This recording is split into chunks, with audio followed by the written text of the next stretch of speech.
This is Prince Raj. Welcome back to our YouTube channel Vishwas education. तो आज हम लोग यहाँ पर डिस्कस करने जा रहे हैं एक्सपोनेंट एंड पावर। हम लोग सबसे पहले जो है एक्सपोनेंट का हम लोग डिफाइन देखेंगे, फिर एक्सपोनेंशियल नोटेशन और पावर नोटेशन, हम दोनों चीज़ें यहाँ पे डिस्कस करेंगे।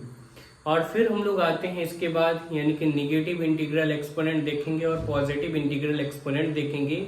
और फिर एटलीस्ट इसमें 7 लॉज होंगे, जिस लॉज को हम लोग एकदम बहुत ही बेसिक तरीके से एकदम डिस्कस करेंगे और उसके साथ हम कुछ क्वेश्चंस भी करते जाएंगे। साथ ही साथ जैसे हमने कि लॉज अगर हमने डिस्कस कर लिया तो फिर जो है उसके साथ हम कुछ क्वेश्चन करते जाएंगे और इस तरह से हम चैप्टर को आगे बढ़ाते जाएंगे। और अगर आप हमारे चैनल पे नए हैं तो प्लीज़ हमारे चैनल को सब्सक्राइब कर ले और उसके बगल में जो बेल आइकन है उस बेल आइकन को दबा दे, ताकि ऐसे कोई भी वीडियो मैं अपलोड करूँ तो उस वीडियो की नोटिफिकेशन सबसे पहले आप तक पहुँचे और उसका आपको बेनिफिट्स देखने को मिलेगा जब आप वीडियो को देखेंगे। तो आइए हम लोग यहाँ पे स्टार्ट करते हैं एक्सपोनेंट। तो सबसे पहले हम लोग ये समझते हैं कि एक्सपोनेंट क्या होता है, कि किस तरह से हम लोग एक्सपोनेंट का नोटेशन होता है। तो आइए हम एक्सपोनेंट शुरू करते हैं। तो सबसे पहले हम डिफाइन की अगर बात करें तो यहाँ पे डिफाइन है क्या है, repeated multiplication of a number by itself can be written in a short form. यानी कि इसका मतलब ये हुआ कि जब किसी भी नंबर को उसी नंबर के साथ हम मल्टीप्लाई करते जाते हैं, यानी कि रिपीटेड होती जाता है, और उसको जब हम शॉर्ट फॉर्म में लिख देते हैं तो वो हो जाता है क्या, यानी कि एक्सपोनेंशियल फॉर्म, या फिर आप उसी को पावर नोटेशन भी कह सकते हैं। तो आइए हम डिफाइन देखते हैं।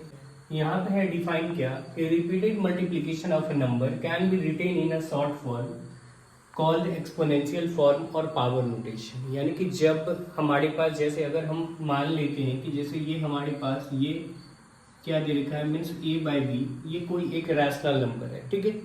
इस रैशनल नंबर को हम लोग इसी रैशनल नंबर के साथ यानी कि मल्टीप्लाई करते जाते हैं, ठीक है, इसी के साथ मल्टीप्लाई करते जाए और ये करते जाते जाते कितने टाइम्स हम लोग जो है यानी कि इसको हमने यानी कि n टाइम्स मल्टीप्लाई कर दिया। कितने टाइम्स हमने इसको क्या कर दिया, n टाइम्स मल्टीप्लाई कर दिया। तो जब ये लगातार अपने आप के साथ ये मल्टीप्लाई करते जा रहा है, यानी कि हमने इसको n टाइम्स मल्टीप्लाई कर दिया, यानी कि ये जो यहाँ पे हमारे पास जो दे रखा है ये a/b, ये एक कोई नंबर है, फिर a/b को a/b के साथ ही मल्टीप्लाई कर दिया। मतलब कि इसी नंबर का जब हम इसी नंबर के साथ मल्टीप्लाई कर रहे हैं और कई बार हम मल्टीप्लाई करते चले जाए, और जब हम इसी को यानी कि शॉर्ट फॉर्म में लिखेंगे तो ये हो जाएगा क्या, अगर a/b है और क्योंकि ये कितने टाइम्स मल्टीप्लाई हुआ है तो n टाइम्स मल्टीप्लाई हुआ है, तो जब ये n टाइम्स मल्टीप्लाई हुआ तो इसकी पावर यानी कि ये जो हो जाएगा ये पावर में आ जाएगा क्या, ये n आ जाएगा। तो इसके बाद अब यहाँ से क्वेश्चन उठता है कि बेस किसको कहेंगे और पावर किसको कहेंगे, या फिर उसी को हम लोग एक्सपोनेंट भी कहते हैं। तो मतलब कि ये पूरा टर्म जो अभी लिखा गया है, मीन्स ये पूरा होल टर्म जो लिखा हुआ है, इसको हम लोग एक्सपोनेंशियल फॉर्म कहते हैं। क्या कहेंगे, एक्सपोनेंशियल फॉर्म कहेंगे, ठीक है। ये हो गया क्या, एक्सपोनेंशियल फॉर्म, या फिर इसी को हम लोग क्या कहते हैं, पावर नोटेशन, ठीक है। तो आई होप यहाँ तक आपको क्लियर होगा। अब यहाँ पे जो ये a/b जो है, ये जो a/b इज अ बेस, ठीक है, ये a/b जो हमारे पास है ये क्या है, बेस है, और जहां पे ये n जो दे रखा है n is power, means n is power, या फिर आप इसी को एक्सपोनेंट भी बोल सकते हैं। ये क्या हो जाएगा, एक्सपोनेंट।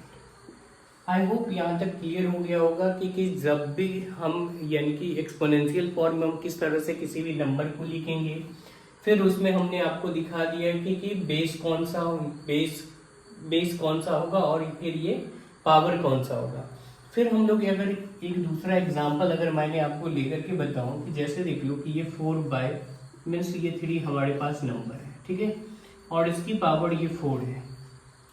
तो यहाँ पे अगर आपसे पूछा जाए कि बेस कौन सा है और एक्सपोनेंट मीन्स पावर क्या है, तो आप इजीली बता दोगे, क्योंकि मैंने आपको पहले ही बता दिया कि मतलब ये वाला जो है ये क्या होगा, मीन्स बेस हो जाएगा। क्या होगा, ये बेस हो जाएगा, और ये जो है ये हमारा क्या हो जाएगा, ये एक्सपोनेंट हो जाएगा, ठीक है। आई होप आपको यहाँ इस तक में कोई दिक्कत नहीं होगा।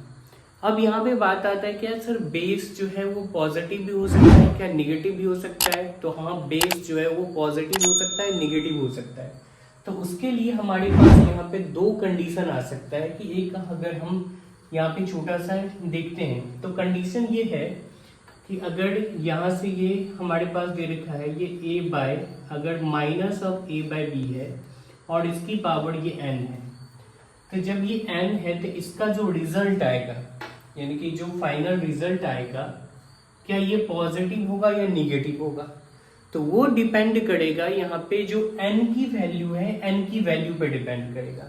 अगर जब n अगर इवन होगा तो फिर हमारा वैल्यू पॉजिटिव आएगा। अगर n अगर निगेटिव होगा यानी कि n की जो वैल्यू है अगर इवन नंबर होगा तब तो फिर ये हमें क्या दे देगा? पॉजिटिव देगा। अगर n की वैल्यू अगर ऑड नंबर होगा तब फिर ये निगेटिव देगा। तो यहाँ पे हमारे लिए नेक्स्ट दो केस बनते हैं जिसमें ये हो जाएगा क्या, ये a बाई बी की पावर ये n। अब ये कब हो सकता है? जब means when n is even. n क्या हो जाए हमारा? मीन्स इवन हो जाए। ठीक है। केस नंबर 2 ये बनेगा माइनस ऑफ ये होगा क्या a बाई बी और इसकी पावर क्या होगा n। ये कब होगा? जब इसकी पावर यानी कि n जो होनी चाहिए क्या हो जाएगा? व्हेन n इज ऑड यानी कि ऑड हो जाएगा। ठीक है, मतलब ये वाला केस हमें देखने को तब मिल सकता है जब n की वैल्यू इवन होगा तो हमें ये केस मिलेगा। अगर n की वैल्यू क्या होगा मीन्स ऑड होगा तो हमें ये केस देखने को मिलेगा। चलिए तो हमें एक छोटा सा एक एग्जांपल लेते हैं। जैसे अगर हम यहाँ पे अगर 3y मैंने 5 को रखा, ठीक है 3y5 को रखा, मान लीजिए कि यहाँ से मैंने इसके पावर क्या है 4 है। तो आप देखेंगे कि ये 4 जो है ये 4 क्या है? इवन है या ऑड है? तो एक्चुअल में अगर हम लोग देखें तो ये 4 जो है 4 क्या दे रखा है हमारे पास? ये इवन है। तो जब इवन टाइम्स मल्टीप्लाई होगा यानी कि माइनस को अगर कोई भी नंबर अगर माइनस में है और माइनस को जब हम माइनस के साथ ही मल्टीप्लाई करके इवन टाइम्स अगर हम मल्टीप्लाई करेंगे तो वो ऑलरेडी पॉजिटिव हो जाएगा। जैसे कि यहाँ पे देखिए कि ये -4 इंटू -4 इंटू क्या होगा -4 इंटू ये -4 हो जाएगा, ये 4 टाइम्स। फिर यहाँ पे नीचे भी -5 इंटू -5 इंटू हो जाएगा क्या -5 हो जाएगा। ठीक है। फिर अगर हम लोग देखें यहाँ से ये इसका जो आ जाएगा ये आ जाएगा क्या 200, ये 56 आ जाएगा और फिर ये जो आ जाएगा ये क्या होगा 600, ये 25 आ जाएगा। मतलब यहाँ पे हमने देख लिया कि अगर बेस हमारा निगेटिव में हो और पावर अगर इवन होगा तो हम इस तरह से फाइनल आंसर लिख सकते हैं। देखो अब है क्या कि क्या हमें ये बार बार यहाँ पे माइनस का साइन है तो हमें लिखना पड़ेगा? नहीं, आपको लिखने का ये बार बार माइनस का साइन लिखने का जरूरत नहीं है, इसीलिए क्योंकि यहाँ पे ये जो पावर है पावर क्या है? इवन है। और जब पावर इवन हो तो आप साइन को बोल करके सीधा डायरेक्ट क्या कर दोगे? मल्टीप्लाई कर दोगे। ठीक है। तो थोड़ा सा एक और हम लोग देख लेते हैं। जैसे कि यहाँ पे अगर ये 2 बाय हमारे पास 3 है और इसकी पावर क्या हो जाए, मान लीजिए कि ये हम ये ऑड ले लिए, ठीक है, क्योंकि n की पावर यहाँ पे क्या कर दिए? ऑड ले लिए, यानी कि ऑड टाइम्स मल्टीप्लाई होगा।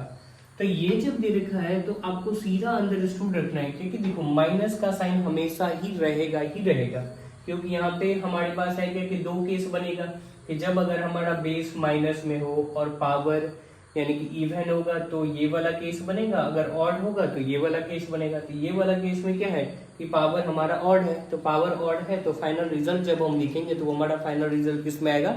मीन्स निगेटिव में आएगा। क्लियर है। तो यहाँ से हम देखें तो ये हो जाएगा क्या मीन्स -2 इंटू -2 इंटू ये हो जाएगा क्या -2 और अपॉन में हो जाएगा क्या माइनस ये हो जाएगा 3 इंटू ये 3 और फिर जब आप इसको फाइनली आंसर करोगे तो ये हो जाएगा का -8 बाय ये 27। ठीक है।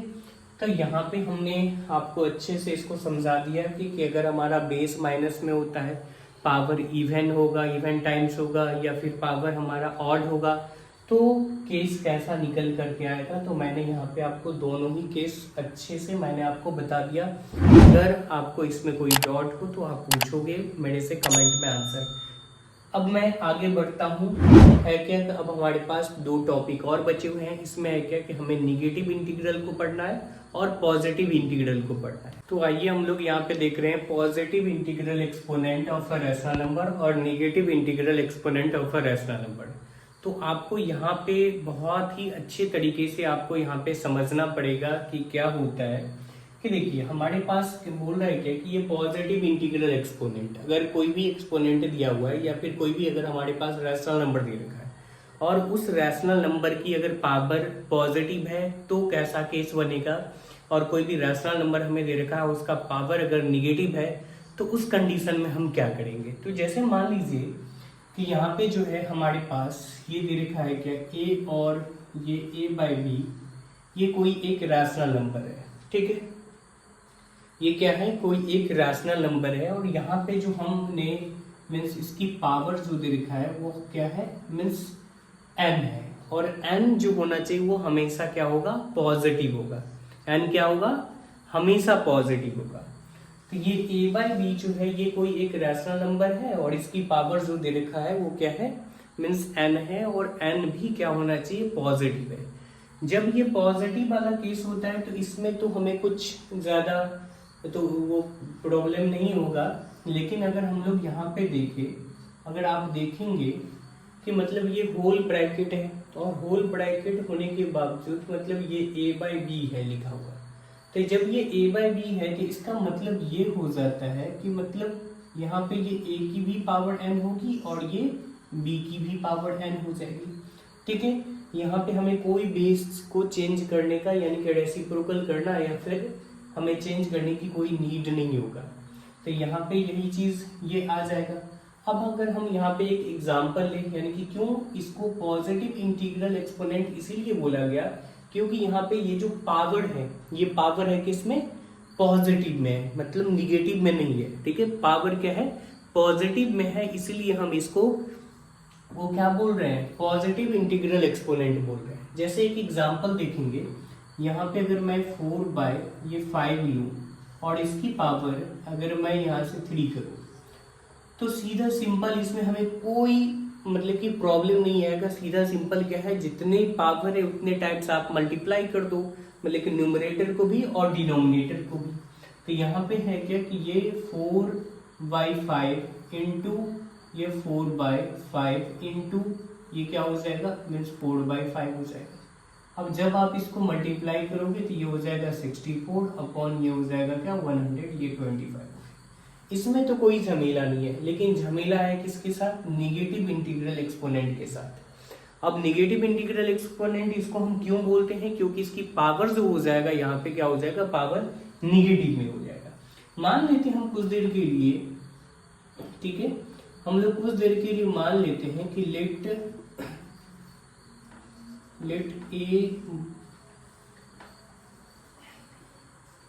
a/b be any rational number, क्या है, any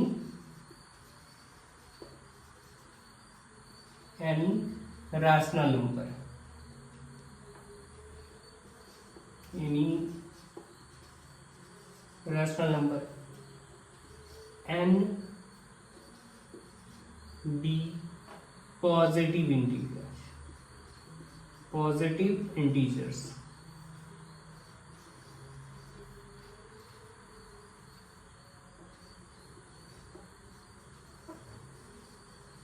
भी पॉजिटिव इंटीजर्स। अब देखिए कि यहाँ पे हमें दे रखा है कि ये जो हमने माना क्या कि मतलब ये a/b जो होगा वो क्या है, एक कोई रैशनल नंबर है जिसका मतलब कि निगेटिव इंटीग्रल। तो निगेटिव इंटीग्रल कहने का मतलब ये जो पावर जो है वो क्या है, मीन्स निगेटिव है। बट यहाँ पे बोल रहे कि n बी पॉजिटिव इंटीजर्स, यानी कि हमें n को क्या बनाना है, यहाँ पे प्लस बनाना है। तो अगर देखो आप क्वेश्चन जब लगाओगे तो इस तरह को आपको कई सारे क्वेश्चन मिलेंगे और क्वेश्चन में भी इस टर्म का कई जगह यूज होगा। तो देखो जब ये पावर हमारा निगेटिव होगा तो कभी भी पावर निगेटिव वाला वैलिड नहीं होता है। तो इसलिए हमें क्या करना होगा, सबसे पहले क्वेश्चन को लगाने से पहले हमें सबसे पहला काम मेरा ये होगा कि हम पावर को क्या करें, पॉजिटिव बनाएं। अब देखो पावर को पॉजिटिव बनाने के लिए सबसे पहले आपको बेस का क्या करना होगा, रेसिप्रोकल। अब देखो बोलोगे सर रेसिप्रोकल क्या होता है, तो मैं समझा देता हूं कि अगर कोई नंबर है, जैसे हमने मान लिया कि मान लो कि ये 5 है, ठीक है, इस 5 की अगर मैं रेसिप्रोकल करूं तो इस 5 का रेसिप्रोकल हो जाएगा क्या, मीन्स 1/5। अब देखो यहाँ पे डिनोमिनेटर में अगर कुछ नहीं दिया होता है तो इसको हम लोग मान लेते हैं कि इसके डिनोमिनेटर में क्या है, 1 दिया हुआ, अंडरस्टूड है। अगर आप कौन से डिवाइड करोगे तो 5 ही मिलेगा। तो इसका रेसिप्रोकल कहने का मतलब न्यूमरेटर को बना देते हैं डिनोमिनेटर और डिनोमिनेटर को बना देते हैं क्या, न्यूमरेटर। तो ये हमने यहाँ पे कर दिया। जब आप इस दोनों का प्रोडक्ट लोगे, यानी कि जो नंबर है उस नंबर का रेसिप्रोकल का प्रोडक्ट लोगे, तो हमेशा इसका प्रोडक्ट जो होना चाहिए वो कितनी आनी चाहिए, 1 यानी कि 1 आएगा। अब देखो ये 1/, ये आ गया क्या 5 और ये आ गया 1/5। अब आप इसको काट दो तो इसका जो रिजल्ट आ गया वो रिजल्ट कितना आ गया, मतलब 1 आ गया। तो हम समझ गए कि रेसिप्रोकल क्या होता है। तो वही चीज हम यहाँ पे अप्लाई करेंगे कि अब देखो है क्या कि हमारा बेस ये 1/b मतलब a/b है। तो जब ये a/b है तो आप इसको सीधा डायरेक्ट रेसिप्रोकल कर सकते हो क्या, कि ये b/a हो जाएगा और इसकी पावर होगा क्या, मीन्स पॉजिटिव हो गया। यहाँ से पावर पॉजिटिव हो गया। अगर नहीं समझ में आया तो हम एक छोटा सा क्वेश्चन लेते हैं और उस क्वेश्चन से जो है आपको चीजें क्लियर हो जाएगा। अब देखो ये क्या है क्लियर, जैसे मैं यहाँ पे ले रहा हूँ, जैसे अगर देखो कि ये मान लो कि -3 की पावर ये दे रखा है क्या, 4 है, ठीक है। अब देखो यहाँ पे कुछ नहीं, मतलब नीचे में कुछ नहीं, यानी कि न्यूमरेटर में कुछ नहीं, मतलब 1 है। और यहाँ पे इसका पावर क्या दे रखा है, मीन्स माइनस में है। तो आप यहाँ से क्या करो, इसका रेसिप्रोकल कर दो। रेसिप्रोकल करोगे मतलब 1/ क्या आ जाएगा, ये 3 आ जाएगा और ये पावर क्या हो जाएगा, मीन्स पॉजिटिव हो गया। तो इस नेगेटिव इंटीग्रल एक्सपोनेंट पढ़ाने का हमारा एक ही मकसद था कि आपको जब भी कभी यानी कि एक्सपोनेंट में अगर निगेटिव वाला पावर दिखे तो निगेटिव वाला पावर में आप कैलकुलेशन नहीं कर पाओगे। तो सबसे पहला काम होगा क्या कि हमें निगेटिव इंटीग्रल को, हमें ये जो निगेटिव में पावर होगा उस पावर को हम पॉजिटिव बना लेंगे। आई होप यहाँ तक आपको अच्छे से क्लियर हो चुका होगा। तो अब हम लोग बढ़ेंगे, यहाँ पे कुछ लॉज हैं जिस लॉज के बारे में हम लोग एक एक करके आपको हम डिस्कस करके अच्छे से बताएंगे और साथ में हम कुछ क्वेश्चंस भी करते चले जाएंगे। तो इसको अगर आपने अभी तक नोट डाउन नहीं किया है तो आप इसको अच्छे से राइट कर ले, आपका नोट्स भी बनते चले जाएगा और साथ में जो है आपको याद भी होती जाएगा। जब तक आप लिखेंगे नहीं तब तक आपको कुछ भी याद नहीं होगा। तो मैं यहाँ पे साइड में जाता हूँ, आप नोट डाउन कर लो या वीडियो को पॉज करके भी नोट डाउन कर सकते हो। तो आइए हम यहाँ पे देखते हैं लॉज को। तो जैसे देखिए कि ये फर्स्ट लॉ है, सेकंड लॉ है, थर्ड लॉ है, फोर्थ लॉ है और फिफ्थ लॉ है, और एक और लॉ अगर बच जाता है तो मैं उसको डिस्कस कर दूंगा। जैसे देखिए ये फर्स्ट लॉ क्या कह रही है, मतलब कि फर्स्ट लॉ ये कह रहा है कि if the power base are same, यानी कि बेस सेम है, ठीक है, और ये किस फॉर्म में है, मल्टीप्लीकेशन के फॉर्म में है। तो जब हमारा बेस सेम हो और मल्टीप्लीकेशन के फॉर्म में हो तो पावर ऐड हो जाता है, ठीक है। यहाँ पे क्या होगा कि when the base are same the power will added, यानी कि ये जो हो जाएगा, यहाँ पे देखो अब बेस a/b की पावर m है और इधर भी a/b की पावर क्या दे रखा है, n है। तो ये आपने देखा कि बेस दोनों का सेम है। जब बेस दोनों का अगर सेम होता है तो ये पावर क्या हो जाएगा, आपस में ये जुड़ जाएगा, मतलब ये m प्लस ये यहाँ पे ये n हो जाएगा, ठीक है। अब देखो जैसे एक छोटा सा अगर हम एक एग्जांपल लें, जैसे अगर मैं देखो ये 4/9 की पावर 6 इंटू ये 4/9 की पावर मीन्स 8 ले लेते हैं। अब देखो यहाँ भी 4/9 है और इधर भी ये क्या है 4/9 है, तो दोनों का बेस क्या है, सेम है। और सेम होने के साथ हमें एक चीज और भी देखना है, ये क्या देखना है, मतलब मल्टीप्लीकेशन के फॉर्म में।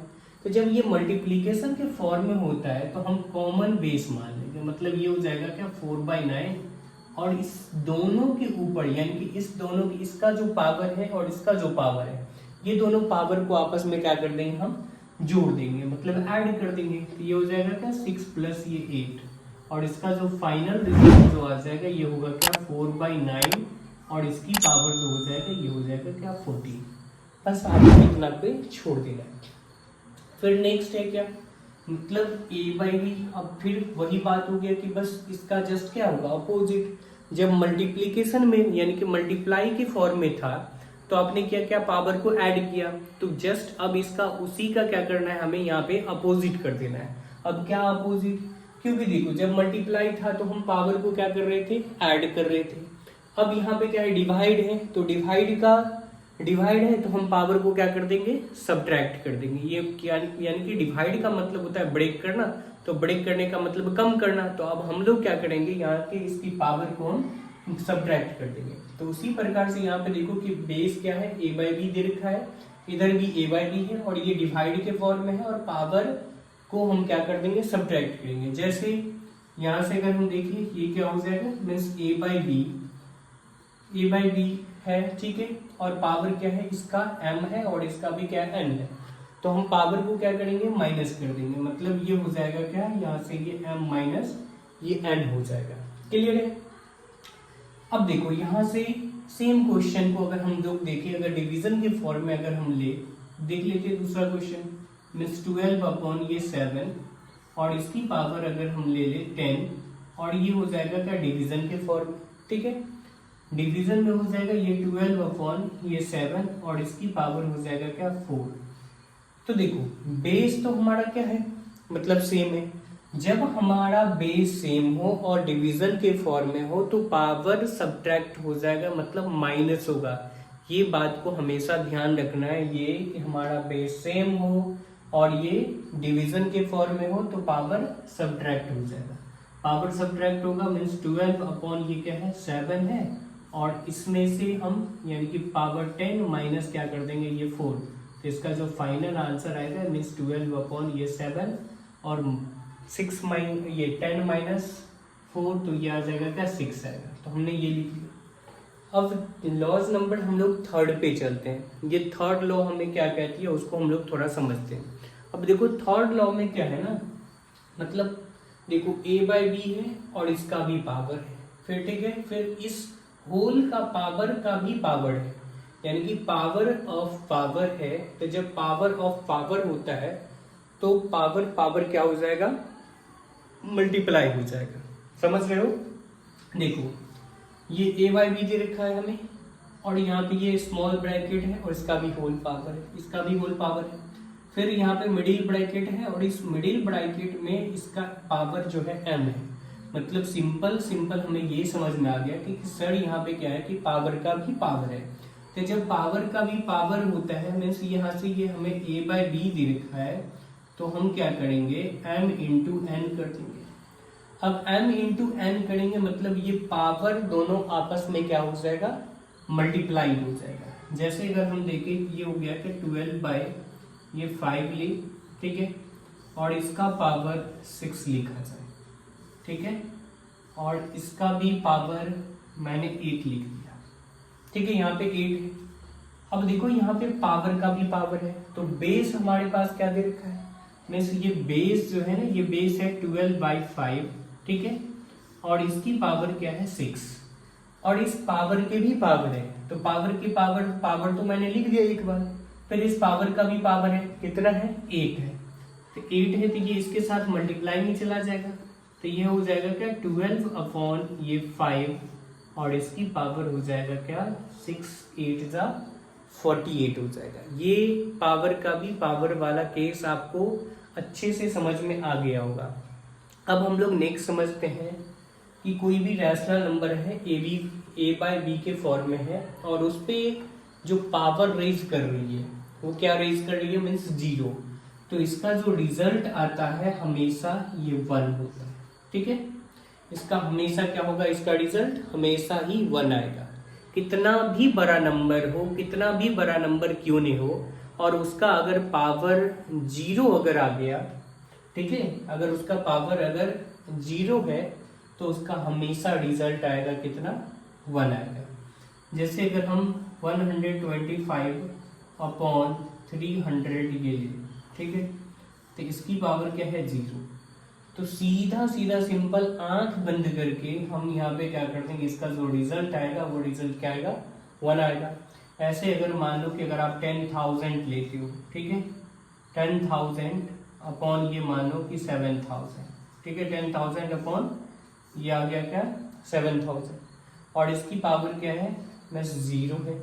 इसकी पावर अगर 0 रेज कर रही है तो इसका जो फाइनल रिजल्ट आ जाएगा, रिजल्ट क्या आएगा, मीन्स ये 1 आएगा। हमेशा ये ध्यान रखना है आपको कि कितना भी बड़ा नंबर क्यों ना हो, चाहे कोई भी रैशनल नंबर हो, उस रैशनल नंबर का अगर पावर अगर 0 आ रहा है तो उसका हमेशा रिजल्ट क्या होगा, 1 ही होगा। क्या होगा, हमेशा 1 होगा।